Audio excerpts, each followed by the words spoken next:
Bonjour à tous, bienvenue dans ma cuisine. Je suis ravie de vous retrouver. J'espère que vous êtes en forme et je vais attendre que vous arriviez. Voilà. Avant de démarrer, je finis de vérifier mes ingrédients. Tac. Alors, qui est en vacances? Qui est parti profiter de la Toussaint à la campagne? Coucou Manon, coucou à tous, bienvenue. Alors, je vous ai préparé une petite recette super facile pour faire avec les enfants si vous avez envie. Voilà, donc on aura besoin de sucre, ingrédients de base, les œufs et de la farine. Et après, on rajoutera du chocolat. On va faire un petit biscuit roulé. Donc c'est un des grands basiques, en pâtisserie. Et moi, je vais vous donner plein de petits trucs et astuces. Bonjour Sylvain, ravie de te retrouver ici. Je vais vous expliquer voilà comment faire tout simplement un gâteau roulé à cuisiner avec les enfants. C'est très sympa. Voilà, avec juste quelques ingrédients. Et aujourd'hui, je vais le décliner en version un peu plus fun. En version safari, on va essayer de faire des motifs girafe. Voilà, pour faire comme la peau d'une girafe. Vous avez aussi la possibilité de décliner cette recette en version tigre, hein, en changeant un petit peu les dessins, ou en laissant aller votre imagination, votre côté artistique pour faire les dessins que vous avez envie dans le biscuit. Je vous montre ça tout de suite après. Alors, on va déjà préparer le biscuit. Bienvenue à ceux qui arrivent. Bonjour Virginie, bonjour à tous. Donc on a besoin de 4 œufs, 4 jaunes et 4 blancs. Voilà. On aura besoin de 125 g de sucre en poudre et de 100 g de farine.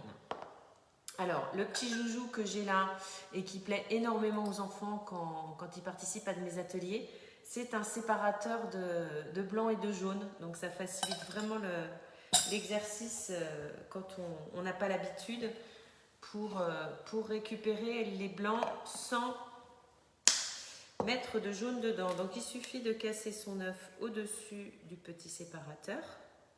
Le blanc va couler par les petits trous sur les côtés. Voilà, on va laisser, alors sans trop pencher parce que si le jaune est assez fluide ou s'il est petit, il risque de traverser dans les petits trous. Mais voilà, là je fais, voilà, c'est ça qu'il ne fallait pas faire. Exactement, vous voyez, c'est le gag du jour. Donc, je vais tricher en le mettant directement dans mon robot. Donc, vous aurez aussi besoin d'un batteur à blanc en neige ou d'un robot, s'il bat les blancs. Donc, au lieu de pencher, je vous conseille de, je ne sais pas si vous avez vu, je suis pas en face, de récupérer les blancs, le reste des blancs qui est un petit peu plus compliqué avec les doigts. Comme ça, on ne prend pas de risque. Si on penche trop, le jaune passe par les trous. Et de mettre les jaunes dans votre cul de poule. Donc je recommence avec les autres. Je le mets sur mon petit bocal parce qu'il est un petit peu moins large que mon bol de robot, donc c'est plus facile comme ça pour éviter de refaire des bêtises. Bonjour Marilyn, bonjour Virginie, bonjour à tous ceux qui nous rejoignent. J'espère que vous êtes en forme. Voilà, donc je mets... C'est vraiment pas concentré, Carole. Alors, on va essayer de ne pas faire de bêtises. J'ai mis le jaune dans les blancs, tout va bien. Et j'ai cassé mon jaune, forcément, sinon c'est pas drôle. Bon, on va recommencer, c'est pas grave. Alors surtout, si vous voulez bien pouvoir monter vos blancs en neige, ne faites pas comme moi. Coucou Jeanne, c'est le gag. Sinon, vos blancs ne vont pas monter. Et quand on n'est pas concentré, on mélange et on fait n'importe quoi. Alors, on va reprendre. Heureusement, j'ai des œufs d'avance. Donc on a déjà un... Et j'ai des blancs d'avance aussi, donc je vais pouvoir tricher. Hop. Donc, je récapitule. On a 4 jaunes et normalement 4 blancs. Donc là, ça me fait 2 jaunes. Alors, c'est pas compliqué, mais il faut être un petit peu minimum concentré. Coucou Jeanne. Ouais, hop. Surtout si vous faites avec les enfants. Vous voyez, moi, j'ai pas besoin d'enfants pour pas être concentré. Donc, mon troisième jaune. Alors ça, bien sûr, ce petit ratage ne va pas être perdu. Je vais l'utiliser pour faire autre chose. Une recette où j'ai besoin et de blanc et de jaune, il n'y a pas de souci. Et je vais récupérer un dernier pour faire le quatrième. Alors, petite astuce aussi, si comme moi, vous devez bidouiller vos blancs, vos jaunes, à savoir parce que moi, je mélange tous mes blancs ensemble pour les garder, pour faire des macarons ou des meringues. Le poids d'un blanc d'œuf, à peu près, en fonction de la taille de l'œuf, bien sûr, équivaut à 30 grammes. Donc, je vais rincer ça. Je reviens, désolée.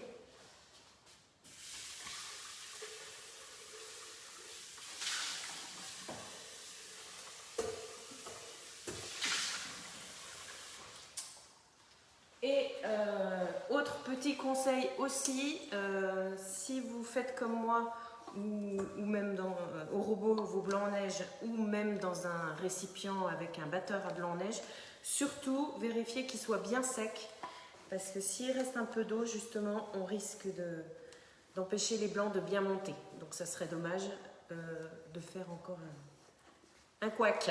Donc j'essuie bien le fond de mon bol. Je vais rajouter mon fouet, qui n'est pas... Ben non, il n'est pas sec puisque c'est du blanc d'œuf qui est dessus. Voilà, et je vais peser 4 x 3, 12, 120 grammes de blanc d'œuf. Donc bien sûr, vous ne vous embêtez pas à ça, hein. Essayez de casser correctement vos jaunes et vos blancs pour pas avoir besoin de bidouiller. Donc 4 x 3, 12, 120 grammes de blanc d'œuf. Alors, une autre petite astuce que je vous donne juste après.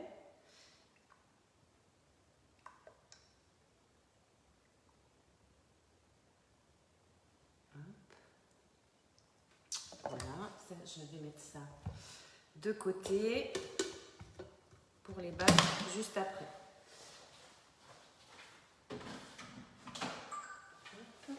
En attendant, une autre petite astuce, oui, je vous disais, si vous avez à mesurer des blancs d'œufs, bonjour Karine, bonjour à tous.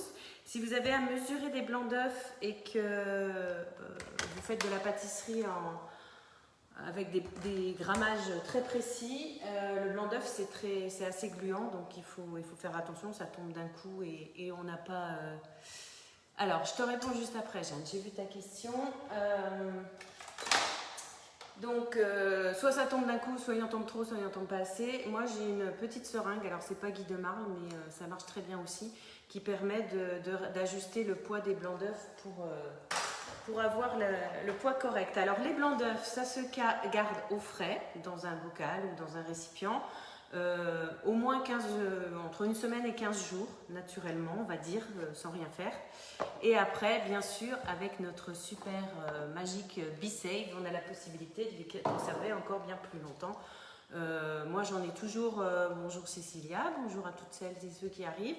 Moi, j'en ai toujours au frais et si ça fait trop longtemps, si j'estime que ça fait trop longtemps qu'ils sont pas utilisés, que je les utilise pas, je les mets au congélateur. Voilà, comme ça, j'ai la possibilité de récupérer mes blancs quand j'ai envie. En général, sur le petit bocal, vous avez vu là, je ne sais pas si vous avez vu, mais je note le poids. Comme ça, je sais combien j'ai de blanc d'œuf et je fais régulièrement des macarons ou des meringues. Mais pour les macarons, je sais qu'il me faut 140 grammes de blanc d'œuf.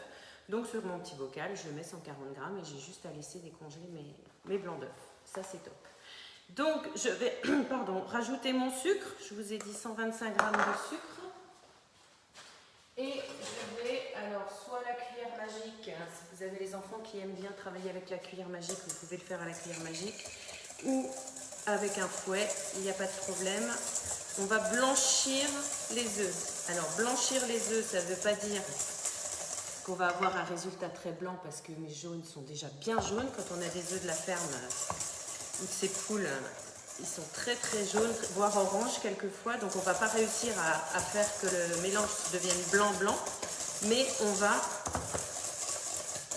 l'éclaircir. Et en fait, le blanchir, ça veut dire qu'on mélange tellement bien les œufs avec le jaune d'œuf avec le sucre qu'on va avoir un mélange on verra plus les grains de sucre. Donc il faut un petit peu de bras, de muscles.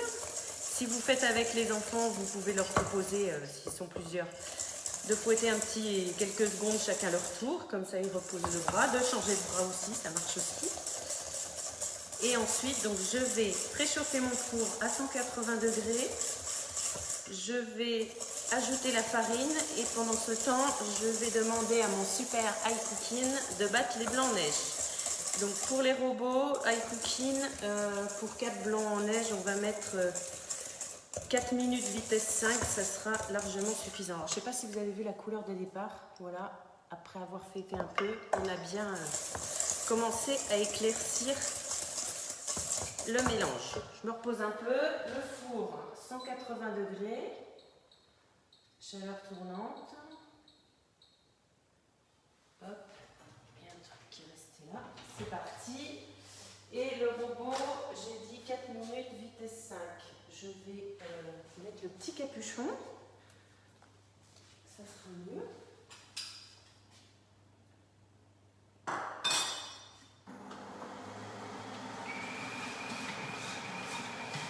Voilà. Je suis à vous. Alors, bonjour Adeline, bonjour à toutes celles et ceux qui arrivent. S'il y a des questions, je vous écoute. Donc, je vais vraiment rendre mon mélange très mousseux, très crémeux. Je rappelle, on fait un gâteau roulé version girafe. Et ensuite, je vais juste rajouter ma farine. Donc j'avais 100 g de farine. Alors le mélange va devenir de plus en plus épais, mais quand on va rajouter les blancs d'œufs, ça va faciliter le travail. Alors faites-moi des petits coucous, ceux qui arrivent, là j'ai peut-être pas vu tout le monde. S'il y a des enfants avec nous, ou des grands enfants.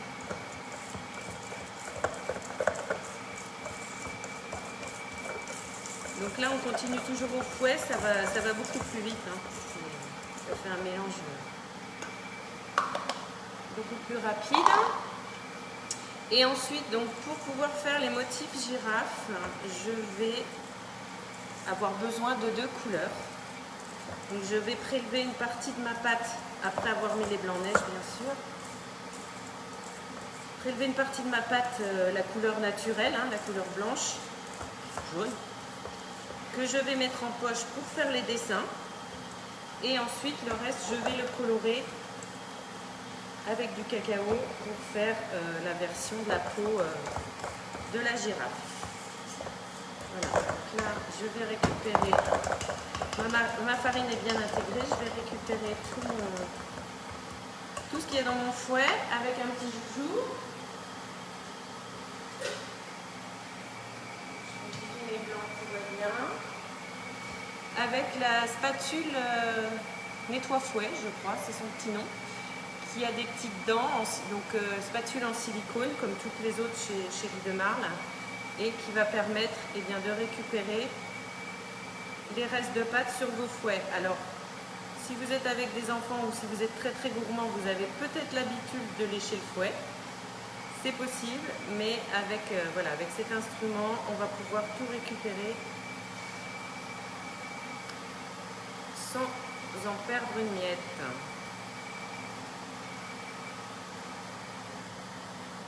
Et voilà. Alors, il reste 1 minute pour les blancs. Le four n'est pas très préchauffé. Je vais vous parler de ma poche à douille pendant ce temps-là.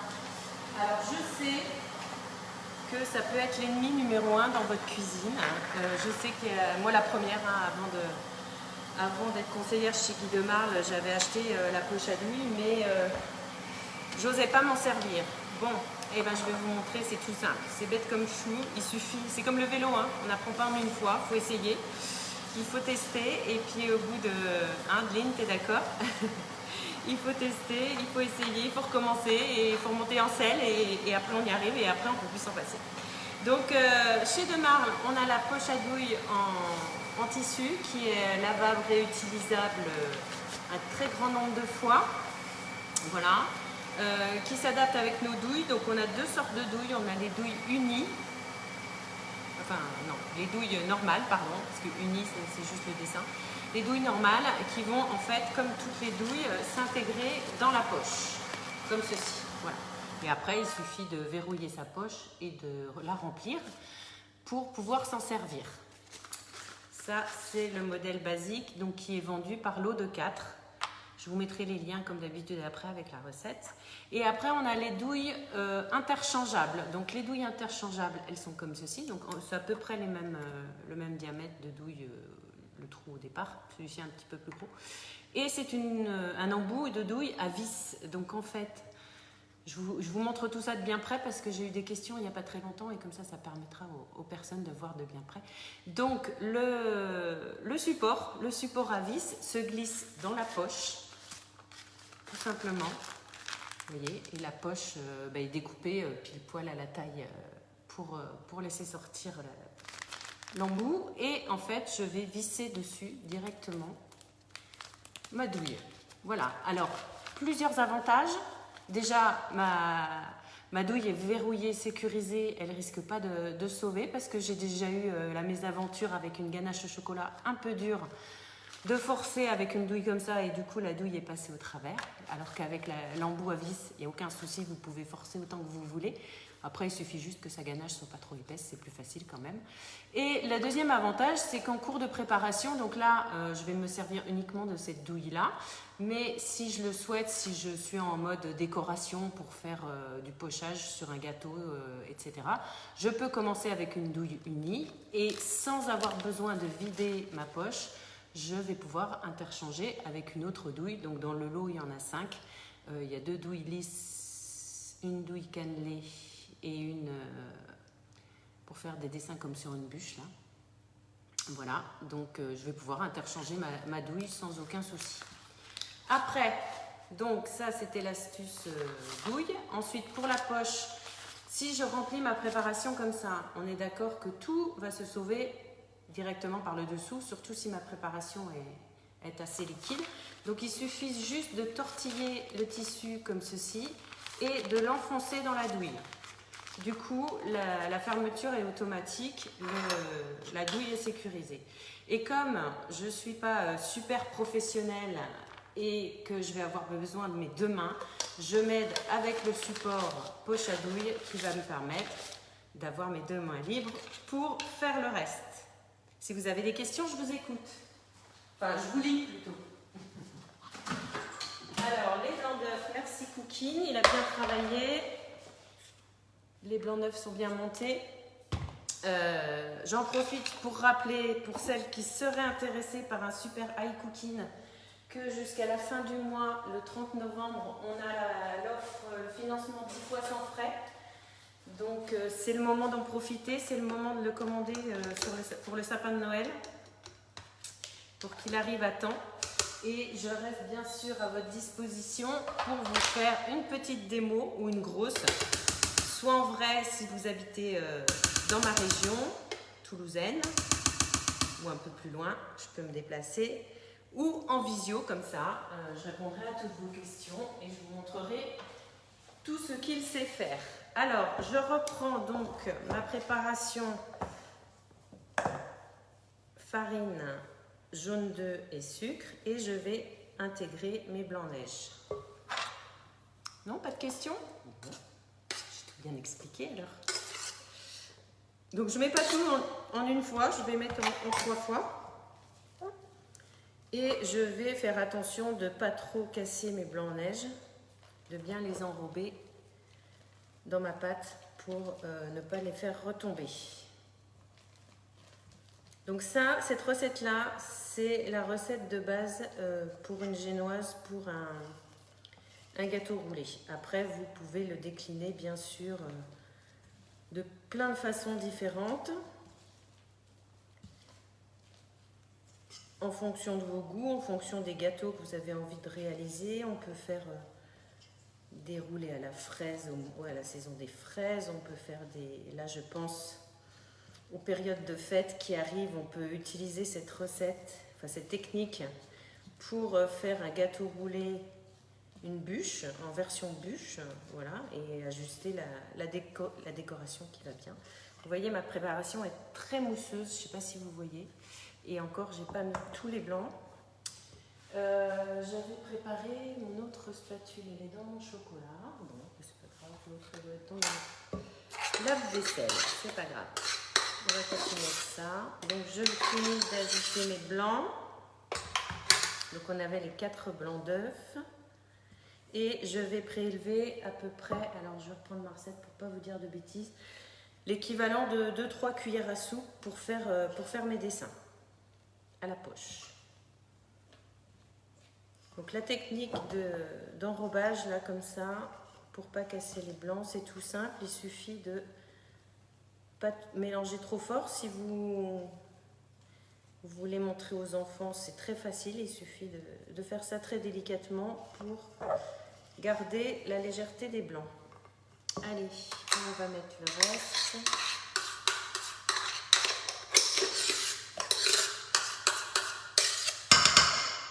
Je casse un petit peu les oreilles.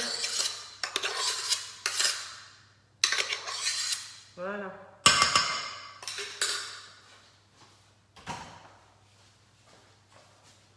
Coucou Elodie. Coucou Marilyn, la poche à douille est-elle au catalogue? Oui, la poche à douille est au catalogue. Les douilles sont au catalogue. Donc comme je disais, je ne sais pas si vous étiez là au moment où je l'ai dit, on a 2 lots de douilles différents.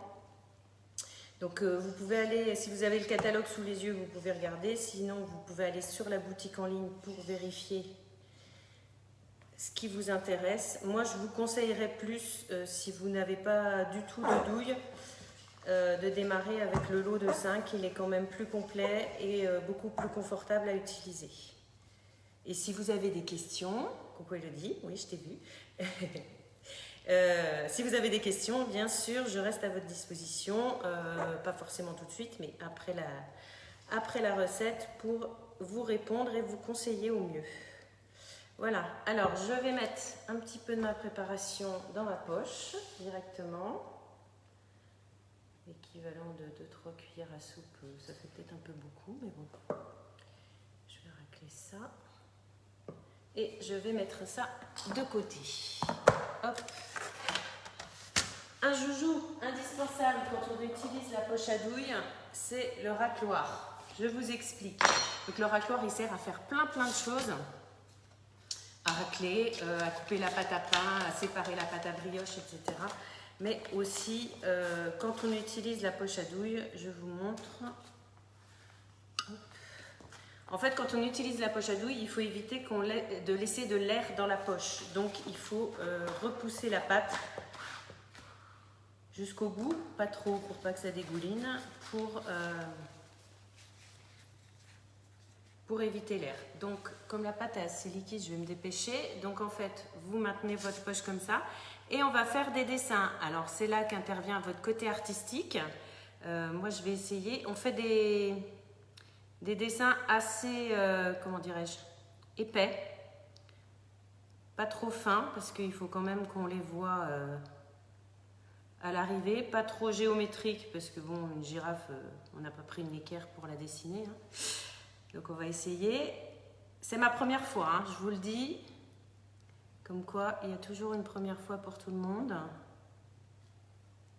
Même en pâtisserie, hop. Si j'en ai pas assez, c'est pas grave, je pourrais en remettre dans ma poche. Elodie, as-tu déjà fait la girafe ou un autre modèle de gâteau roulé décoré? Bonjour Valérie, bonjour la Bretagne, la Normandie et tout ça. Il y a plein de monde de partout, c'est cool. C'est cool. C'est les vacances. Vous en profitez, c'est bien. Hop.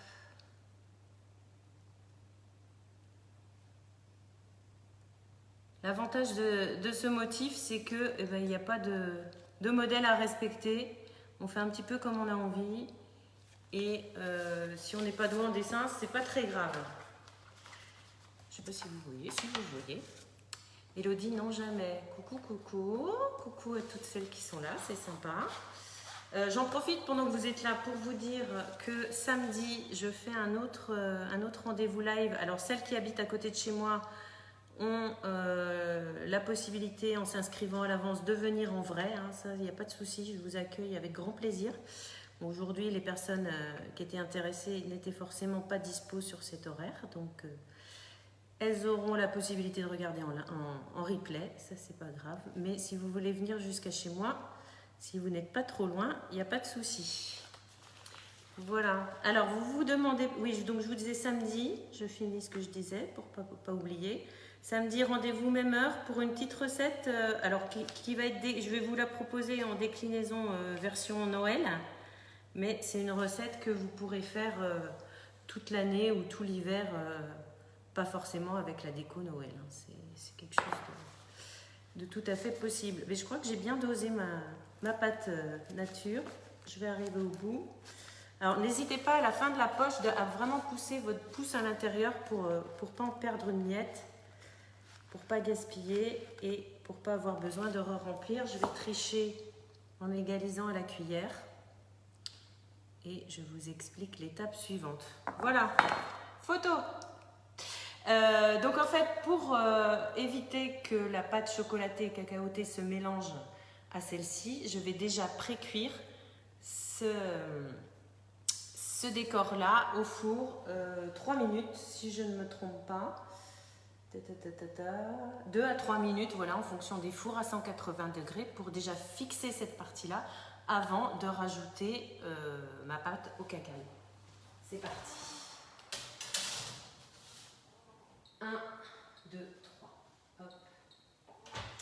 Donc, il me reste ma dernière étape avec le reste de ma pâte que je vais aromatiser au cacao.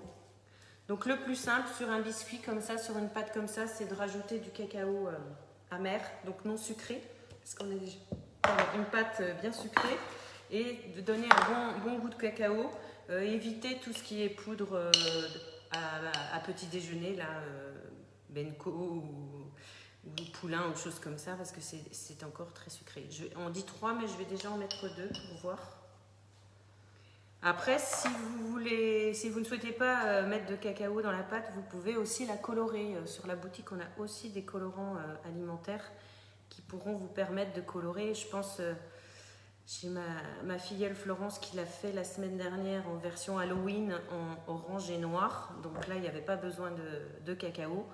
Et il suffisait juste de colorer chaque pâte avec le colorant qui nous plaît. J'ai déjà vu aussi des motifs avec des fleurs, avec des jolies décorations. Si on fait un zèbre, on peut colorer sa pâte en noir et laisser l'autre naturel. Voilà, il y a plein de possibilités. Si je prends ma spatule à l'envers, c'est beaucoup moins pratique. Donc je vais effectivement rajouter ma 3e cuillerée. Ça sera nickel. Pour avoir une pâte bien cacaotée et bien marron. Est-ce que vous avez des questions? Est-ce que vous êtes toujours là?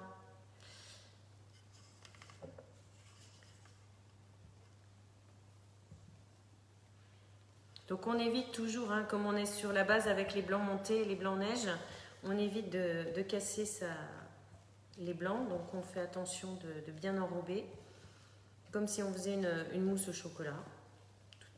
Tout à fait pareil. Et voilà, c'est prêt. Il n'y a plus qu'à attendre la fin de la pré-cuisson de la première partie. Et je vais vous montrer ce que j'ai préparé d'avance. C'est là. Toute belle, toute lisse. Donc nouveau joujou aussi, le bol à bain-marie.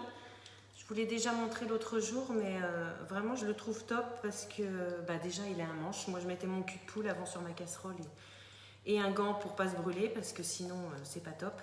Donc pour le rouler, vous allez pouvoir utiliser soit de la confiture maison ou confiture toute faite, de la pâte à tartiner, soit maison, soit toute faite, c'est vous qui choisissez, ou une crème au citron, une une crème dessert, ce que vous avez envie en fait. Et moi, j'ai préparé une ganache au chocolat. Donc ganache au chocolat noir que je vais... c'est déjà prêt, c'est cool. Alors, je vais mettre ça par là pour pas que ça se renverse, s'il vous plaît. Voilà. Et je vais rajouter des petits morceaux de noisettes. Alors, hop, ils sont là.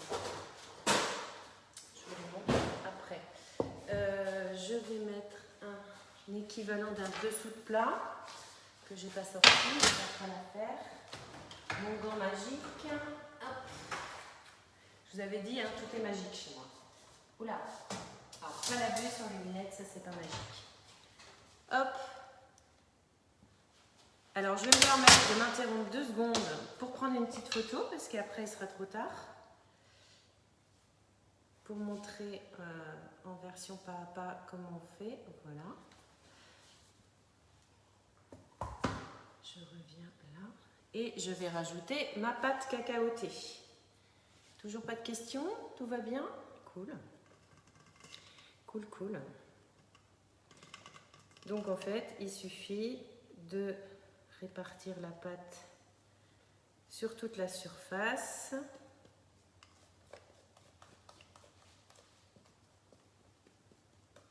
Et on va l'étaler délicatement à la spatule sans aller trop profondément dans la pâte pour ne pas casser les dessins.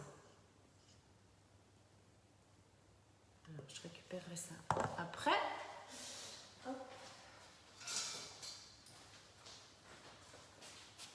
Donc tout doucement, on va recouvrir nos dessins couleur naturelle, on va dire. Les marbrures de la girafe avec la pâte cacaotée. Et il suffira, quand tout est bien recouvert, de réenfourner, remettre au four de mémoire 8 à 10 minutes pour finir de cuire le biscuit.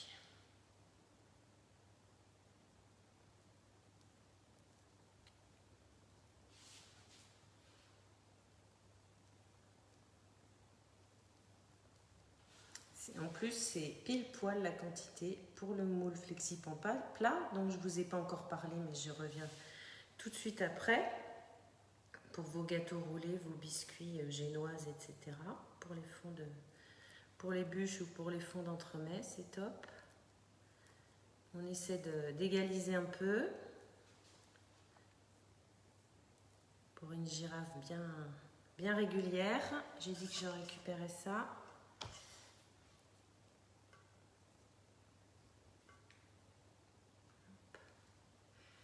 Ça, c'est vaisselle. Il y a quelqu'un qui vient m'aider à faire la vaisselle? C'est ça qui est dommage. Vous n'êtes pas venu m'aider? Allez, hop.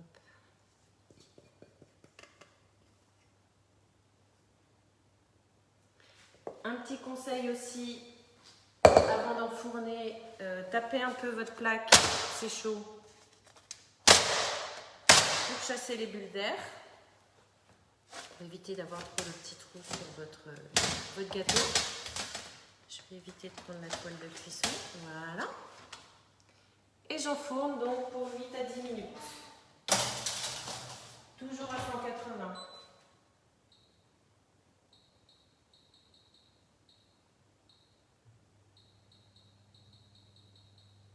Hop. Donc je mets déjà 8 et je rajouterai les 2 minutes s'il y a besoin. Voilà, donc ça c'est parti. Ma petite ganache, elle est là. Donc j'ai mis juste de la crème et du chocolat noir. Je vous mettrai les proportions et la recette de la ganache avec la recette du roulé. Comme ça, si vous voulez faire de la ganache maison, ou j'ai aussi un lien de coucou à ceux qui arrivent. Une recette de pâte à tartiner maison aussi, si ça vous intéresse. Comme ça, vous pourrez faire vous-même.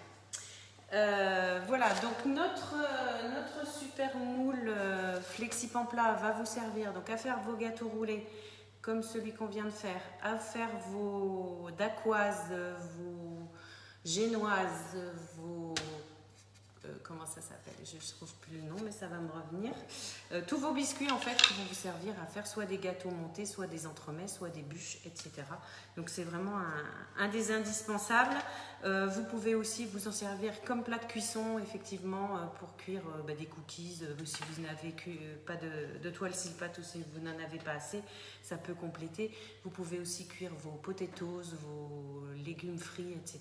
directement au four, vos samoussas, vos petits beignets, etc. Voilà, on peut faire des gâteaux roulés salés aussi, des omelettes roulées comme la tartiflette roulée. Ça, c'est une super recette. Peut-être que pendant l'hiver, quand il fera bien froid et qu'on aura besoin de recettes réconfortantes, je vous la proposerai. Je vous ferai une petite vidéo du roulage et du résultat parce que là, on va pas attendre parce qu'en plus, il faut attendre le refroidissement complet du roulé pour garnir. La petite technique pour faire le gâteau roulé, c'est la même que celle de ma grand-mère, ou de votre grand-mère, qui utilisait un torchon humide pour rouler le biscuit pour éviter qu'il se casse et le rouler dès la sortie du four. Moi, j'ai arrêté le torchon humide et je prends ma toile en silicone. C'est plus facile à nettoyer, c'est réutilisable et c'est beaucoup plus pratique. Donc je vous ferai une petite vidéo avec ça, je vous ferai une petite vidéo pour la garniture du gâteau. Et donc j'avais torréfié quelques petites noisettes concassées caramélisées avec un peu de sucre que je vais répartir sur ma ganache pour faire encore plus gourmand. Parce que voilà, ça va être l'heure du goûter et ça sera sympa. Ce que j'ai oublié de vous dire, donc je vous ai donné rendez-vous samedi pour le prochain live avec les petits moelleux de Noël. Je ne vous en dis pas plus, je vous garde un peu de suspense. Je vais publier très bientôt les dates des ateliers bûches, donc d'ici la fin du mois. Fin novembre, vous aurez 1 ou 2 ateliers bûches. Si vous voulez venir physiquement ici pour cuisiner avec moi et voir en vrai comment on fait la bûche, je vous accueillerai avec plaisir. Et pour ceux qui sont loin ou qui ne peuvent pas venir, eh bien, vous aurez le plaisir de la voir en vidéo, en visio. Voilà. Et encore 2 petites choses à vous dire. Je vais vous partager tout de suite après aussi le lien du nouveau catalogue. C'est un petit catalogue éphémère qui fait quelques pages spécial fête, spécial Noël. Donc vous allez trouver plein de bonnes idées, une super recette que je vais bientôt tester pour voir ce que ça donne, qui fait très envie dans un de mes nouveaux moules. Et plein d'articles de la boutique du rayon épicerie, pardon, que l'on peut retrouver sur la boutique ou en atelier pour vous donner plein d'idées nouvelles et originales pour les fêtes. Et la dernière chose, quelque chose qui me tient énormément à cœur, donc j'en profite de vous avoir parce que je ne vous aurai pas demain. Et demain, je vais fêter mes 8 ans chez Guy Demarle. Ça y est, le temps passe très très vite. J'ai l'impression que c'était hier, mais en même temps, j'ai fait tellement de belles rencontres. Beaucoup de partages, beaucoup d'ateliers, beaucoup de belles personnes que j'ai rencontrées et que je vais rencontrer parce que j'espère bien tous vous voir prochainement. Ça m'a permis aussi de faire mon activité principale, puisque avant j'ai commencé ça en petit loisir et j'en ai fait mon activité principale. Et maintenant, je suis aussi manager d'équipe. J'ai une équipe d'une vingtaine de personnes qui ont la même passion que moi, qui s'éclatent en cuisine et qui adorent faire de belles rencontres. Ça nous permet soit de faire un petit complément de salaire pour celles qui travaillent à côté ou d'en faire un nouveau job et de s'éclater. Donc si ça vous intéresse, si toi ça te parle parce que tu t'ennuies dans ton boulot ou que tu as envie de gagner plus ou que tu as envie de faire comme nous, eh bien, je t'invite à suivre vendredi la visioconférence sur le métier où tu pourras savoir toutes les petites ficelles de l'activité Guy Demarle et poser toutes tes questions. Voilà, je vous fais des gros bisous, je vous remercie d'avoir été présent, je vous montre les résultats très bientôt. Je pense que ça devrait être pas mal, un beau gâteau girafe. Si vous le faites, envoyez-moi des photos comme d'habitude, je serai ravie de voir vos œuvres. Et puis, je vous souhaite une belle fin de semaine et je vous dis à samedi. Bye bye!